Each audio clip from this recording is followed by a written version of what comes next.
What's up guys, Everything Apple Pro here, an unexpected update day. Those are the best days, aren't they? iOS 11.1 Beta 4 was just released today, and it's actually a massive update, 2.12 gigabytes. Now this, including the build number, leads me to believe that this is actually the GM in disguise. Apple called it Beta 4, but since this is such a big update, and honestly it seems so polished, it's probably the Gold Master or the final version. Maybe we'll see another one after this, another beta, but this is pretty close to the release of the iPhone 10, so that's why they would release it so soon. Anyways, it actually, I had 46 gigs before updating. After updating, just cleared up 0.13 gigabytes, and let's go ahead and check it out, see what's new. There are actually a few new features, or changes, might I say. All right, so first one I noticed is the way that the rotation works while unlocking your phone. So I'm gonna take over my other device here. So when you unlock an iOS 11.0.3 device in landscape, this is what happens.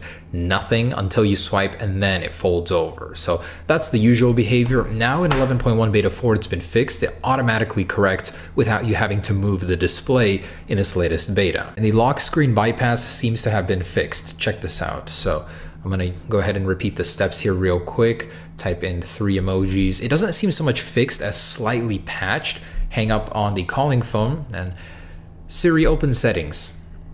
You'll need to unlock your iPhone first. Then you click the power button, then I call back and click message and custom and hang up on that phone. So it still happens, you get that interface, you can click on this guy, but the camera button does nothing now. It's still glitched, so Apple hasn't patched completely this issue, but they did sweep it under the rug. And this does happen a lot with their bypasses. They don't completely fix it, they just fix the symptom of it. So that doesn't work anymore, but you can still access the text and send as many as you want using this method.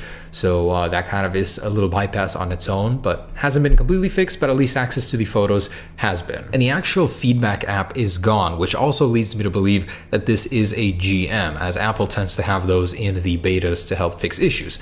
In general, this thing is so polished, I'm surprised at how great it runs. With the 3D touch lag gone, this thing feels so much better. So I'm pretty sure this is the final version. I'm actually going to update my personal iPhone to this, and I actually wanted to share a few more features from the last beta that I missed in this one. So first off, reachability. Access to the notification center or cover sheets from reachability has been reinstated, as that was in earlier versions of iOS 10, and Apple just brought it back to iOS 11. Also, reachability in general inside of an app now shows the home screen in the background. You can make out some faint icons there. On a regular device, let me show you what happens. If you fold it down, you don't see anything but the wallpaper in the background, not the actual icons. So that has been changed. And in the wallet application, when you open it up, it won't automatically blast your display with full brightness until you open up a card with a barcode to scan. So that's a little changed. I think that's an improvement because I hated getting blasted in the eyeballs when using it at night. And one more on the iPad. So a user from Reddit actually posted this.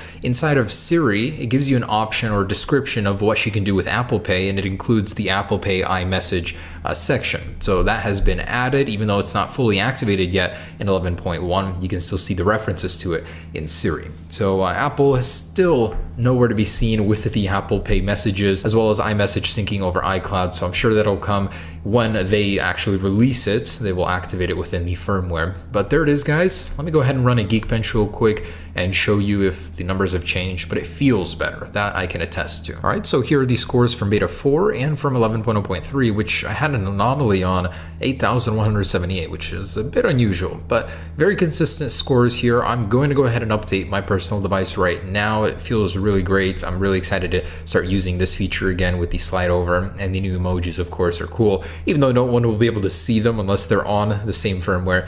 Anyways, guys, there it is. Hope you enjoyed it. We should be seeing a full release here very soon. Peace.